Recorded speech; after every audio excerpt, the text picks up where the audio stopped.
ndilo kanisa letu. Waumini wameweza kutoka, wameenda chini ya mti kwa ajili ya kuweza kujikinga na mvua, lakini bado ibada inaendelea. Mungu asifiwe. Kwa hiyo mchungaji anaendelea kupambana na kuhakikisha kanisa la Mungu linaweza kujengwa na linaweza kumaliziwa.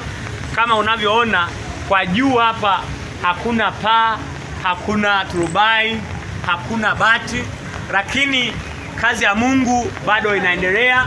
Hakuna kitakachosababisha kazi ya Mungu isiweze kusonga mbele. Amen. Ninakushirikisha baraka hizi ili uweze kuguswa na Mungu, kuweza kuwasapoti watumishi wa Mungu waliopo hapa Basaya msikitini katika baraka za ujenzi.